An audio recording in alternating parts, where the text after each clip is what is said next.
Bonjour, bienvenue sur ma chaîne, la chaîne qui permet de prendre soin de soi.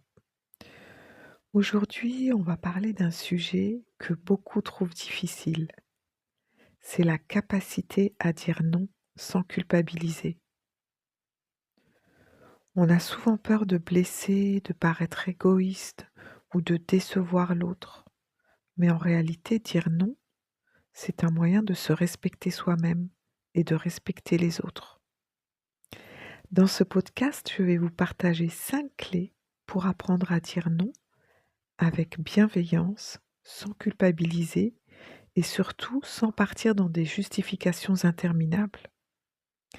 Pour la clé numéro 1, il est très important de comprendre pourquoi vous dites non, de vous connecter à vos émotions. C'est la première étape pour vous écouter et voir ce que vous ressentez vraiment. Est-ce que vous vous sentez fatigué en ce moment? Est-ce que vous vous sentez débordé? Est-ce que vous avez besoin de prendre du recul? Ou est-ce que ce que vous demande la personne, ça ne correspond pas à vos valeurs? Ou bien tout simplement, est-ce que vous n'avez pas envie? Vos émotions sont très importantes. Elles vous indiquent ce dont vous avez besoin. Alors écoutez-les, sachez les reconnaître. En faisant cela, c'est déjà un moyen de commencer à vous respecter. Pour la clé numéro 2, il est important de comprendre que dire non, ce n'est pas un manque de respect. Dire non, ce n'est pas égoïste et ce n'est pas manquer de respect à autrui. Au contraire, c'est une manière de poser vos propres limites clairement tout en étant honnête et bienveillant avec l'autre. Quand vous dites non, vous respectez vos propres besoins et ceux de l'autre, car vous lui montrez que vous êtes clair sur ce que vous pouvez et vous ne pouvez pas faire. Pour la clé numéro 3, il est important de formuler un non simple et bienveillant. Inutile de vous mettre en colère si la situation ne justifie pas que vous soyez en colère et surtout inutile de vous justifier ou bien de vous excuser. Un non simple et clair suffit. Par exemple, vous pouvez dire non, je n'ai pas envie. Ou bien vous pouvez dire je ne peux pas cette fois-ci, mais peut-être une prochaine fois, voilà, j'y réfléchirai. Merci pour ta compréhension. Ou bien vous pouvez dire je préfère décliner pour respecter mes envies. Le ton et la manière dont vous le dites sont très importants.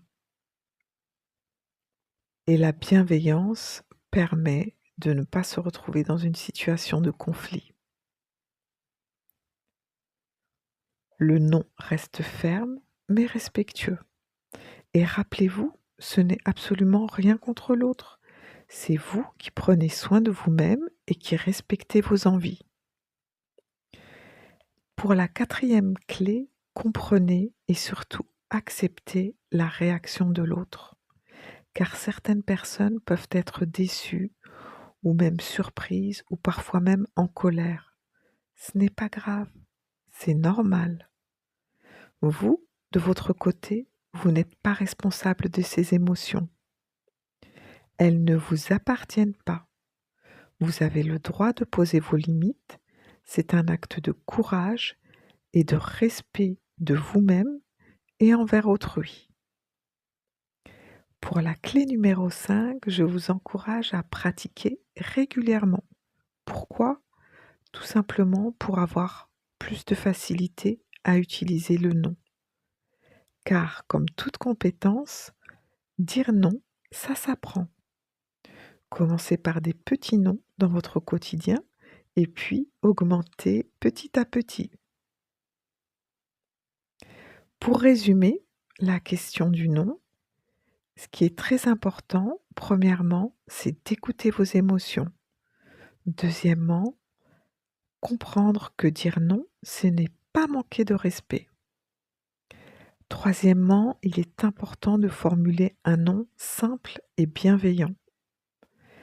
Quatrièmement, accepter la réaction de l'autre. Ce n'est pas grave. Ces émotions ne vous appartiennent pas. Et enfin, cinquièmement, essayez de pratiquer régulièrement pour être plus à l'aise. Voilà, par exemple, cette semaine, je vous encourage à essayer de dire non dans une situation qui vous semble difficile, mais surtout avec respect et bienveillance. Et observez comment ça vous fait vous sentir. Est-ce que ça change quelque chose dans votre relation avec l'autre? Voilà pour le podcast d'aujourd'hui.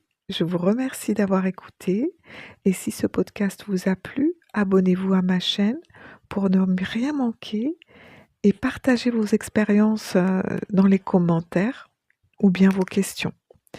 À bientôt!